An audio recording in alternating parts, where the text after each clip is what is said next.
이 시간 우리에게 주시는 하나님의 말씀은 룻기 1장 16절에서 17절입니다. 룻이 이르되 내게 어머니를 떠나며 어머니를 따르지 말고 돌아가라 강건하지 마옵소서. 어머니께서 가시는 곳에 나도 가고 어머니께서 머무시는 곳에 나도 머물겠나이다. 어머니 백성이 나의 백성이 되고 어머니의 하나님이 나의 하나님이 되시리니 어머니께서 죽으시는 곳에서 나도 죽어 만일 내가 죽는 일 외에 어머니를 떠나며 여호와께서 내게 벌을 내리시고 더 내리시기를 원하나이다 하는지라. 아멘. 오늘은 상처난 가정의 치유라는 제목으로 말씀을 나누도록 하겠습니다. 가정은 하나님께서 거룩하신 뜻과 거룩하신 목적 가운데 세우셨습니다. 창세기 2장 24절 이러므로 남자가 부모를 떠나 그의 아내와 합하여 둘이 한 몸을 이룰지로다. 남자가 부모를 떠나 그의 아내와 합하여 둘이 한 몸을 이룰지로다. 하나님께서는 이 가정을 통해서 이 부부를 통해서 이 땅에 하나님 나라가 세워지길 원하셨습니다. 창세기 1장 27에서 28절 하나님이 자기 형상 곧 하나님의 형상대로 사람을 창조하시되 남자와 여자를 창조하시고 하나님이 그들에게 복을 주시며 하나님이 그들에게 이르시되 생육하고 번성하여 땅에 충만하라. 땅을 정복하라. 바다의 물고기와 하늘의 새와 땅에 움직이는 모든 생물을 다스리라 하시니라. 가정을 통해서 생육하고 번성하고 땅에 충만하게 하셨습니다. 땅을 정복하고 모든 피조물을 다스리게 하셨습니다. 그런데 첫 가정, 첫 부부 아담과 하와의 범죄로 인해서 하나님께서 계획했던 거룩한 뜻이 깨어져 버렸습니다. 창세기 4장 8절 가인이 그의 아우 아벨에게 말하고 그들이 들에 있을 때에 가인이 그의 아우 아벨을 쳐 죽이니라. 첫 가정에서 형제와 형제 간의 갈등이 생겼습니다. 그 갈등으로 형이 동생을 죽이는 비극을 낳았습니다. 원인은 시기 질투입니다. 범죄한 가정이 생육, 번성, 충만하고 땅을 정복하고 다스립니다. 어떤 현상이 나타나겠습니까? 지금 우리 시대의 현상이 그 한 예라고 볼 수 있겠습니다. 멀리 과거를 찾을 필요 없이 지금 우리 시대에 나타나는 가정들, 사회, 국가와 국가 간의 관계를 보면은 충분히 해석할 수 있고 충분히 적용할 수 있습니다. 범죄 이후 첫 가정부터 이렇게 안타까운 문제가 발생했습니다. 가족 구성은 모두에게 큰 상처가 되었습니다. 이런 가정의 문제는 다양한 모습으로 나타났습니다. 지금까지 첫사람 아담의 그 범죄의 후유증으로 모든 가정이 어려움을 겪고 있습니다. 문제 없는 가정이 없고 상처 없는 가정이 없습니다. 부부 간의 갈등과 상처, 부모와 자녀 간의 갈등과 상처, 형제 자매 간의 갈등과 상처 등 다양합니다. 이 갈등과 상처는 점점 확대됩니다. 형제 자매 부부에서 친지 간의 갈등과 상처로 확대되고요. 이웃 간의 갈등과 상처로, 지역 사회의 갈등과 상처로, 또 도시, 넓게는 국가의 갈등과 상처로, 더 넓게는 나라와 나라 간의 갈등과 상처로 나타납니다. 모두 원죄의 후유증과 원죄의 열매입니다. 오늘은 우리 가정의 상처들을 살펴보도록 하겠습니다. 먼저 부부 간의 갈등과 상처입니다. 사랑에서 맺어진 부부입니다. 그러나 가정을 이룬 이후 서로의 약점이 노출됩니다. 실망과 부대침, 그리고 상처는 골이 깊어 가기 시작합니다. 때론 이 연약함과 상처를 극복하지 못하고 부부가 갈라서는 경우가 많습니다. 우리 시대는 이런 일들이 너무나 자주 일어나서 놀라워하지 않습니다. 어이구 왜 저런담? 이렇게 하고는요 더 이상 생각하지 않습니다. 예전에는 부부간에 갈라지는 것, 이혼은요 큰 충격으로 다가왔습니다. 사회에 문제되고 어떻게 그럴 수 있지 뭐 이렇게 질문을 던졌던 그런 시대가 있습니다. 근데 요즘은 다반사다 이렇게 할 수 있습니다. 부부간의 갈등과 상처는 가족 구성원인 자녀들에게 고스란히 이어집니다. 자녀들 또한 큰 상처를 입습니다. 늘 갈등이 있는 부모의 자녀들은요, 그 내면에 상처가 깊이 쌓여져 있습니다. 이후에 장년이 되어서도 정상적인 삶을 살기가 쉽지 않은 경우가 많습니다. 또는 그 상처 때문에 돌발 행동을 하기가 쉽고 돌발적인 사고를 나타내기도 합니다. 어떤 가정에서는요, 늘 싸우는 아빠, 엄마로 인해서 자녀들이 청소년 때 가출해 버립니다. 다른 원인이 아니에요. 엄마, 아빠 때문에 그 싸우는 꼴 보기 싫어서 가출한다. 이런 경우가 참 많습니다. 두 번째는 가정에서 형제, 자매의 갈등입니다. 형제, 자매가 우애가 좋고 우애가 깊은 가정이 있습니다. 그런데요, 형제 둘뿐인 가정 또는 형제, 자매 둘뿐인 가정이 있습니다. 그러면 둘 사이에서 우애가 참 좋을 것 같아요. 그런데 이 둘 사이에 갈등이 있는 경우가 많습니다. 둘뿐인 형제 자매인데도요, 서로 비교합니다. 누가 더 사랑을 받았느냐 이거예요. 그래서 나는 부모님에게 사랑을 동생보다 형보다 사랑을 덜 받았다 그러면 그것이 상처가 되어져서 이 삶에 부정적인 영향을 미칩니다. 믿겨지지 않습니다. 그런데 그렇게 해요. 부모님이 돌아가신 후 문제가 발생합니다. 상속 문제예요. 자주 보는 것은요, 법정에 씁니다. 법정에. 형제가 서로 변호사를 써서 법정에 써요. 근데 이 둘은 어떻게 하냐면요, 10원도 양보할 수 없다 이렇게 합니다. 법대로 하면 돼요. 법대로 하면 되는데 법대로 하지 않습니다. 더 욕심을 내요. 그래서 다양한 이유 근거를 들어서 10원이라도 더 가져가려고 합니다. 둘 사이의 갈등의 결과예요. 상처의 결과입니다. 심하게는 서로를 해코지한 큰 사건으로 나타나기도 합니다. 세 번째는요, 부모와 자녀 간의 갈등과 상처입니다. 여러 가지 원인이 있을 것입니다. 부모님은 자녀들이 기대에 차지 않아서 자녀들을 억압하는 경우가 많아요. 또 부모의 욕심 내지 대리만족을 위해서 자녀들을 억압하는 경우가 있습니다. 자녀 입장에서는요, 부모님의 연약함으로 인해 갈등과 상처가 있습니다. 또 세대차가 있죠. 사고방식 차이, 세대차, 이런 다양한 부분이 있을 수 있습니다. 결혼을 한 젊은 부부는요, 고부 간의 갈등이 있을 수 있습니다. 또는 며느리와 시아버지와의 갈등이 있고, 또 사위하고 장모, 사위와 장인 어른과의 갈등이 있을 수가 있습니다. 대부분은요, 이런 경우에는 살아온 경험이 다르고 가치관이 다르기 때문입니다.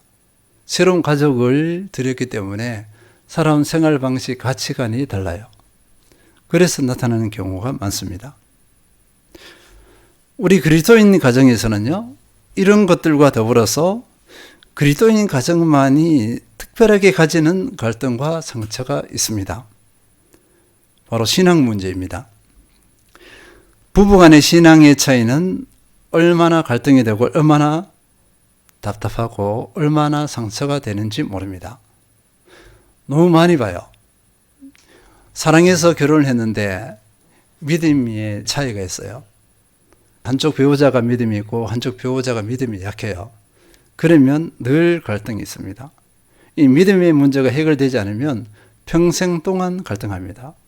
평생 상처를 받아요. 서로 주고받습니다. 부모와 자녀의 신앙 차이. 이 신앙 때문에 부모와 자녀가 갈등해질 수가 있고 상처가 있을 수가 있습니다. 어느 가정에서는요, 부모님이 목사님이에요. 목사님 부부, 이 가정에 아들이 장성해서 결혼을 하는데 교제한다고 데려온 분이 누구냐니까 이슬람이에요.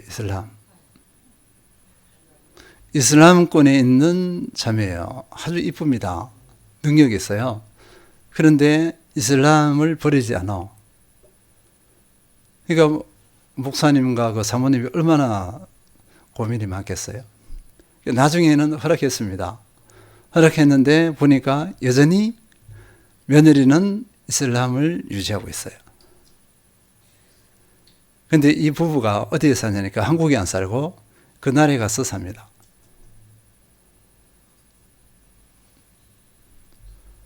그죠? 이런 상황을 우리가 어떻게 해석해야 될까요? 요즘은 이런 일들이 참 많습니다. 가족 구성원들의 갈등과 상처는 먼저 자신에게 부정적인 영향을 미칩니다.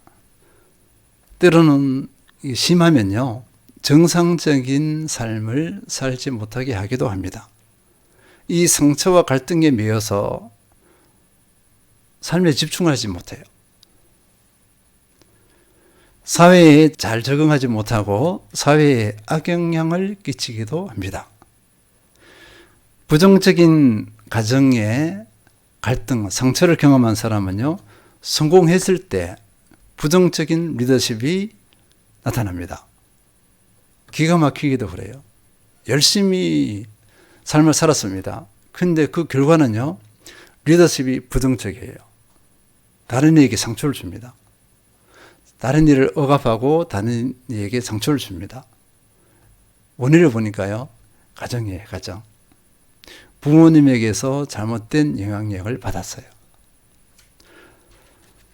반대로 건강한 가정은 그 구성원들로 사회에 잘 적응하게 하고 건강한 사회인이 되게 합니다. 건강한 리더는요, 건강한 가정에서 배출됩니다. 이걸 조사를 해봅니다. 조사를 쭉 해보면 사회학자들은 이걸 그냥 넘어가지 않아요. 추적을 해서 조사를 해봐요. 배경을 추적해보고 보면 거의가 맞아떨어집니다. 부부간에 사랑이 애틋하잖아요. 또 부부가 하나님을 사랑하고 이웃을 사랑하고 섬겨요. 그러면 자녀들은 정말 건강해요. 건강한 마인드를 형성합니다. 그리고 건강한 사회인이 되고 건강한 리더가 돼요. 그런데 그 반대의 경우는 동일하게 그 자녀들이 그 반대의 현상이 나타납니다. 100%는 아니지만 일반적으로 이런 현상이 나타난다는 것입니다. 그러면 우리 가정의 갈등, 우리 가정의 연약함, 우리 가정의 상처를 치유하는 길은 없는가? 그대로 넘어갈 수는 없어요. 반드시 치유해야 합니다. 이 치유하는 비결, 오늘 본문 말씀이 그 좋은 답을 주고 있습니다. 첫 번째로 확인할 수 있는 것은요, 그 가정 구성원들에게 예수 그리스도의 은혜와 평강이 임해야 합니다. 룻기 1장 1절을 보겠습니다. 사사들이 지뢰하던 때에 그 땅에 흉년이 드니라. 유다 베들레헴의 한 사람이 그의 아내와 두 아들을 데리고 모압 지방에 가서 거류하였는데, 사사시대입니다. 그런데 베들레헴 땅에 흉년이 들었어요. 그러니까 먹고 살 길이 없잖아요. 이 가정은요, 땅을 모두 팔았습니다. 땅을 팔아서 그 돈을 가지고 흉년이 들지 않는 모압 지방으로 갔습니다. 우리 시대로 말하면 이민을 간 거예요. 이민. 뭐 호주에 이민 간다, 뉴질랜드 이민 간다 이런 식입니다. 먹고 살기 좋잖아요. 그곳에 이민을 갔는데 그 현상은요, 이 시대의 문화적으로는 종교적으로는 불신앙으로 보여집니다. 하나님께서 주신 땅을 벗어나면 안 돼요. 이 시대 문화가 그렇습니다. 그런데 그 땅을 팔아서 먹고 살기 위해서 모압 지방, 하나님을 믿지 않는 나라에 이민을 간 거예요. 그 결과는 참담합니다. 룻기 1장 3절에서 5절, 나오미의 남편 엘리멜렉이 죽고 나오미와 그의 두 아들이 남았으며 그들은 모압 여자 중에서 그들의 아내를 맞이하였는데 하나의 이름은 오르바요 하나의 이름은 룻이더라. 그들이 거기서 거주한 지 10년쯤에 말론과 기론 두 사람이 다 죽고 그 여인은 두 아들과 남편의 뒤에 남았더라. 잘 살아보겠다고 이민을 갔습니다. 그런데 이런 참담한 결과가 있을 수 있는가 하는 거예요. 먼저 남편이 죽습니다. 남편이 죽고 또 두 아들이 자라서 두 아들이 결혼을 했는데 이스라엘 여인, 믿음의 여인이 아니라 믿지 않는 모압 여인을 아내로 맞이해요. 그곳에 이민 갔으니까 어쩔 수 없습니다. 배우자가 거기밖에 없어요. 그런데요, 두 아들마저 죽습니다. 그러면 남은 사람이 누구죠? 나오미라는 시어머니하고 두 며느리만 남았어요. 모압 여인 둘만 남았습니다. 이 상황 앞에서 이들의 상처가 어떻겠어요? 특별히 나오미요. 남편이 있고 두 아들을 다 잃어버려서 그러면 그 상처가 얼마나 크겠어요? 하나님이 얼마나 원망스럽겠어요? 그리고 왜 여기 와서 이랬을까? 왜 여기 왔을까? 베들레헴 하나님께서 주신 그 땅 베들레헴에서 머물러 있을 걸, 굶어 죽어도 거기 있을 걸 이렇게 물음표를 던졌을 거예요. 나오미가 이렇게 반응합니다. 룻기 1장 6절, 그 여인이 모압 지방에서 여호와께서 자기 백성을 돌보시사 그들에게 양식을 주셨다 함을 듣고 이에 두 며느리와 함께 일어나 모압 지방에서 돌아오려 하여. 이제는 하나님께서 주신 땅, 하나님의 백성을 떠났던 나오미가 하나님께로 돌아가고자 하는 것입니다. 물론 나오미는 이때도 신앙이 있었을 거예요. 신앙이 있었다는 증거는 며느리를 통해서 알 수 있습니다. 그 이후에 확인하고요.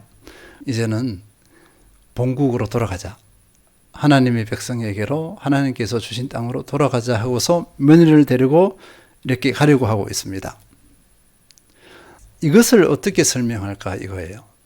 이 상황을 빌립보서 1장 2절을 한번 보겠습니다. 하나님 우리 아버지와 주 예수 그리스도로부터 은혜와 평강이 너희에게 있을지어다.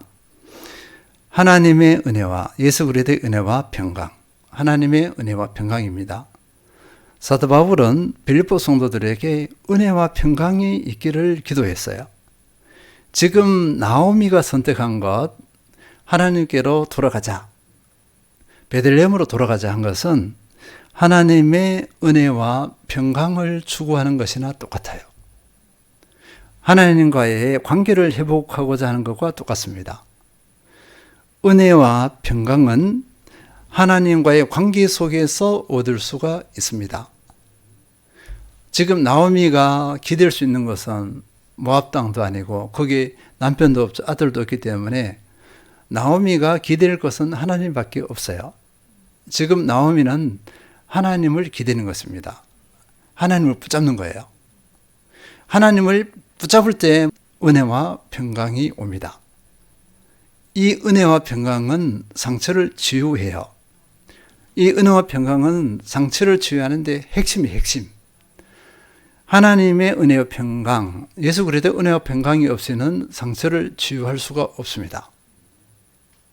하나님의 은혜와 평강이 임할 때 그 내면의 그 상처, 골 깊었던 상처도 도저히 극복할 수 없다는 상처, 나에게 그렇게 고통을 주었던 그 상처, 내 삶을 뒤죽박죽되게 했던 그 상처가 하나님의 은혜와 평강 앞에서 연고를 바르면 상처가 났듯이 그렇게 깨끗하게 나와버립니다.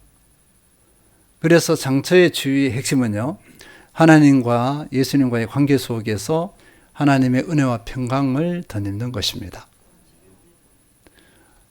하나님의 은혜와 이 평강은 내가 노력해서 내 열심으로 얻을 수 있는 것이 아니에요. 하나님께서 주시는 것입니다. 하나님께서 주시는 것이기 때문에 이것을 얻는 비결은 하나님과의 관계예요. 나오미는 지금 뭘 선택했죠? 하나님과의 관계 회복을 선택했어요. 나오미에게 그 깊은 상처, 남편이 있고 아들이 있고 며느리만 남은 이 상황 가운데서 이 깊은 상처 가운데서 나오미는 이미 치유를 받고 있다 이렇게 볼 수 있겠습니다.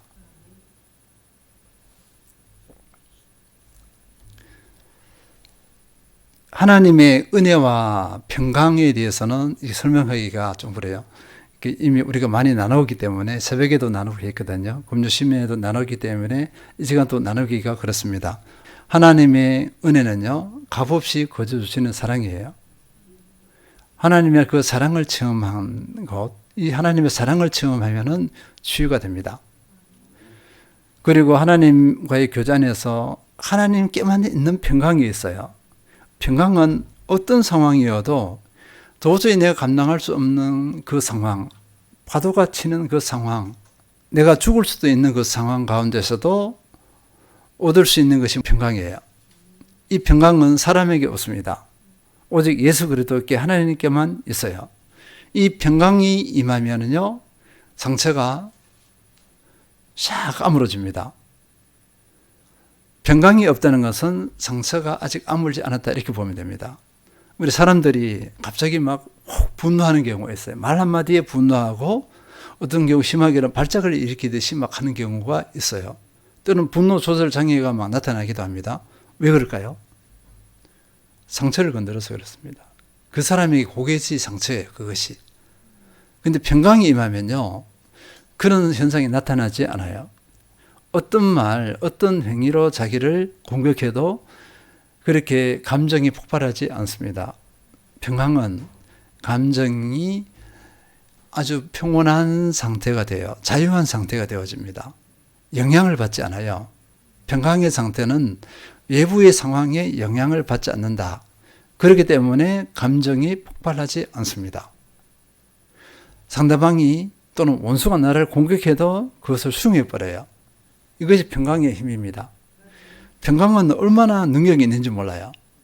그래서 우리는 하나님의 은혜와 평강을 얻어야 하고 이것을 누려야 합니다. 그러면 내 안의 상처가 치유가 돼요. 이 관계 가운데서 일반적으로 나타나는 현상은요, 평강과 은혜를 얻게 되면 시편 112편 1, 2절 할렐루야 여호와를 경외하며 그의 계명을 크게 즐거워하는 자는 복이 있도다. 그의 후손이 땅에서 강성하며 정직한 자들의 후손에게 복이 있으리로다. 여호와를 경외하고 그의 계명을 크게 즐거워하는 자는 있습니다. 이거는 하나님과의 관계가 제대로 된 거예요. 이 가운데서 본인이 뭘 누리죠? 이 복이 있다는 게 무슨 복일까요? 은혜와 평강을 누리잖아요. 본인은 이것을 누립니다. 하나님과의 관계가 회복되어졌어요. 경외하고 말씀을 막 지켜나갑니다. 그랬더니만 자기는 은혜와 평강이 임해서 참으로 정말 감격스러운 삶을 살아가는데 그게 그치지 않아요. 2절 보니까 그의 후손이 땅에서 강성하며 정직한 자들의 후손에게 복이 있으리로다. 내가 하나님과의 관계 회복했더니만 누가 잘 된다고요? 자녀가 잘 돼요. 하나님과의 관계가 잘 돼서 은혜와 평강을 누리면 자녀들이 고스란히 그걸 다 봐요. 자녀들이 고스란히 그것을 가지고 옵니다. 자녀들에게 계승이 돼요. 계승.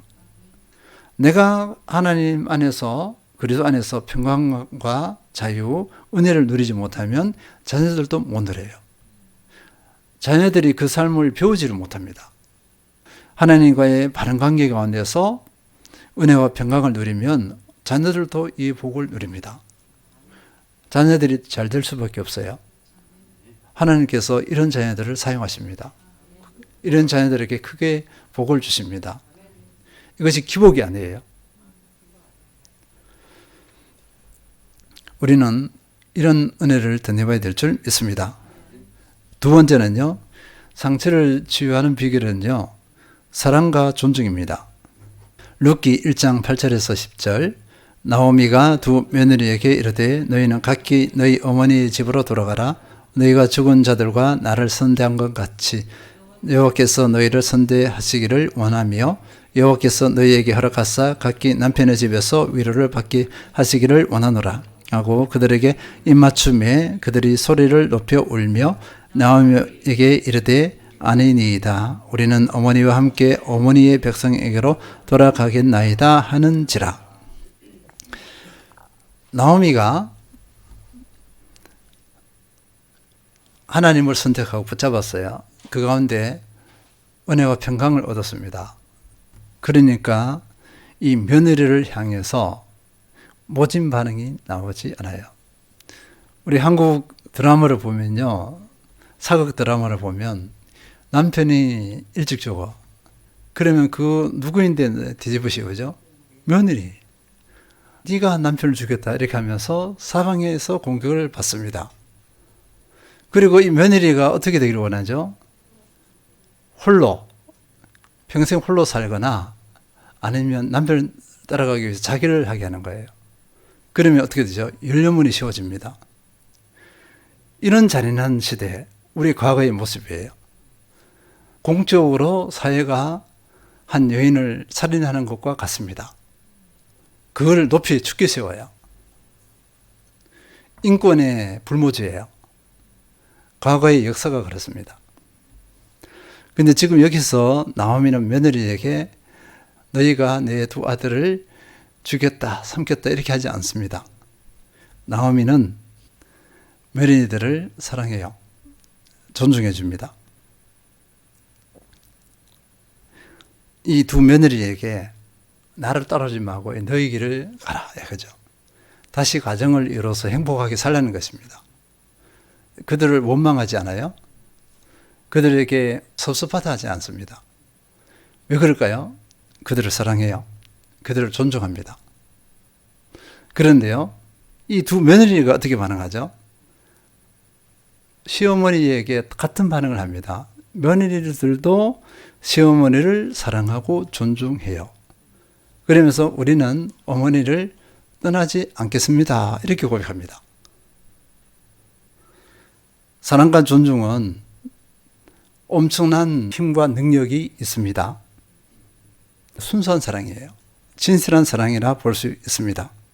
사랑하니까 존중하죠. 가족들을 사랑하는가 질문해 봅니다. 가족들을 진심으로 사랑합니까? 그 사랑이 왜곡된 사랑은 아닙니까? 꼭 살펴보시기 바랍니다. 좀 오래된 예화이긴 한데요. 미국의 시카고 쪽입니다. 1,500명 되는 교회에 있어요. 그런데 이 교회에 주일학교 학생들은 몇 명이냐니까 3만 명이 넘어요. 처음에 이 주일학교 학생이 380명이었습니다. 그런데요, 한인교회의 전도사님이 자기 한 70명을 맡고 있었는데 애들이 계속 줄어들어가. 늘어나야 되는데 줄어드니까 이거 미치고 환장하잖아요. 자기가 다 잃어버린 것 같은데 가만 확인해 보니까 이 아이들이 다른 교회로 가요. 거기 가면 좋대요. 막 너무 좋다고 이렇게 하면서 안내해 가면서 또 다른 애들 끌고 가고 이러니까 줄어들어서 그 원인을 확인해야 되겠다 하면서 그 교회에 버스를 타고 애들과 같이 갔어요. 가서 그 부흥의 비결을 확인해 보겠다고 갔습니다. 가보니까 380에서 300 명들을 이룬 그 장본인이 목사가 아니고 교사예요. 교사인데 만나보니까 얼굴이 너무 못생겼어. 그리고 너무 뚱뚱하고 못생겼어. 감정을 억제하고 그러는데요. 이분이 아이들을 사랑한 거예요. 저녁에 기도하고 아침에 일어나서 기도해요. 매일 그렇게 합니다. 근데 아이들이요, 외모를 보고 따라오지 않더라는 거예요. 뭘 보고 따라오냐면 사랑을 보고 따라오는 거예요. 어느 때인가 기도를 하고서 이제 어느 지역을 가는데 갑자기 아이들을 살리고 세우는 그 아이디어가 막 오르기 시작한 거예요. 하나님께서 주신 겁니다. 사랑하니까 하나님께서 그 아이디어를 주셨어요.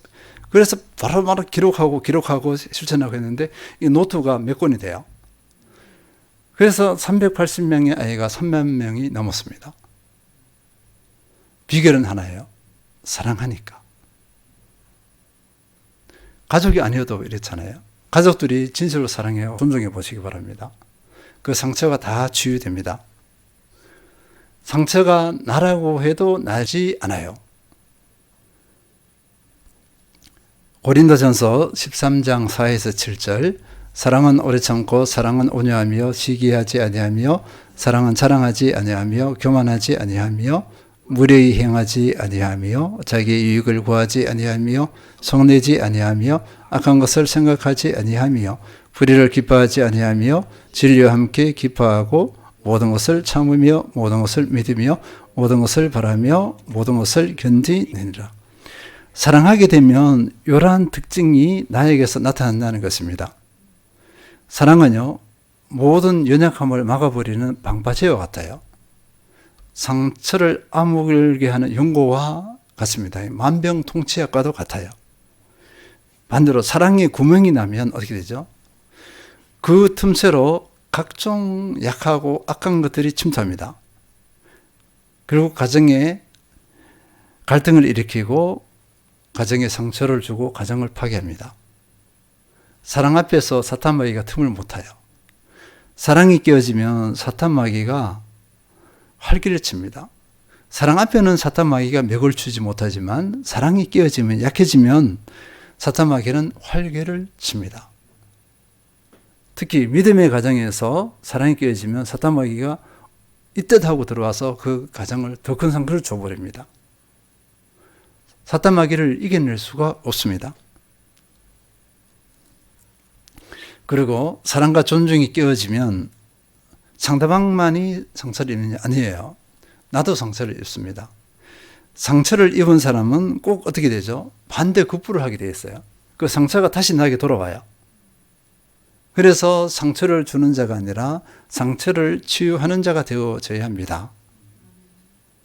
그러면 반대급부가 어떻게 돌아오죠? 상처가 아니라 치유된 건강한 모습으로 나에게 다시 돌아와요. 그럼 이 관계가 얼마나 아름답겠습니까? 사랑과 존중은 이렇게 상처를 치유합니다. 세 번째는요, 용서와 공감입니다. 룻기 1장 13에서 15절 너희가 어찌 그들이 자라기를 기다리겠으며 어찌 남편 없이 지내겠다고 결심하겠느냐? 내 딸들아 그렇지 아니하니라. 여호와의 손이 나를 쥐었으므로 나는 너희로 말미암아 더욱 마음이 아프도다 하며 그들이 소리를 높여 다시 울더니 오르바는 그의 어머니에게 입맞추되 룻은 그를 붙잡았더라. 나오미가 또 이르되 보라 네 동서는 그의 백성과 그의 신들에게로 돌아가나니 너도 너의 동서를 따라 돌아가라 하니. 나오미는 이제 며느리들이 어머니를 쫓아가겠습니다 하니까 더 간간하게 말해서 이들을 정말 존중하는 거죠. 배려하는 거죠. 이스라엘 법에서는 형사치수라 그래요. 형이 죽으면 그 동생이 그 강수를 책임져야 돼요. 그래야 그 가문이 계속 유지가 됩니다. 근데 지금 나오미는요, 남편도 없지, 아기를 낳을 수가 없어요. 그러니까 가서 자유롭게 좋은 배우자를 만나라, 이렇게 합니다. 이것은 하나의 공감이기도 하고 배려이기도 합니다. 며느리를 배려하죠. 여기서는 용서가 또 덧입혀집니다. 나오미가 책임을 이 며느리에게 돌리지 않아요. 돌리지 않고 하나님께서 하셨다 이렇게 하거든요. 자기에게 이런 일이 일어나게 한 것은 하나님이 하셨다. 이 말은 두 며느리를 용납한 거나 마찬가지입니다. 용서한 거나. 그리고 이들을 공감한 거예요. 이렇게 했을 때 두 며느리 중 하나, 룻은 어떻게 반응했느냐? 룻기 1장 16에서 17절 읽겠습니다. 룻이 이르되 내게 어머니를 떠나며 따르지 말고 돌아가라 강건하지 마옵소서. 어머니께서 가시는 곳에 나도 가고 어머니께서 머무시는 곳에서 나도 머물겠나이다. 어머니의 백성이 나의 백성이 되고 어머니의 하나님이 나의 하나님이 되시리니 어머니께서 죽으시는 곳에서 나도 죽어 거기 묻힐 것이라. 만일 내가 죽는 일 외에 어머니를 떠나면 여호와께서 내게 벌을 내리시고 더 내리시기를 원하나이다 하는지라. 이제는 나오미 시어머니의 반응 앞에 누가 반응하죠? 며느리 룻이 반응하는 것입니다.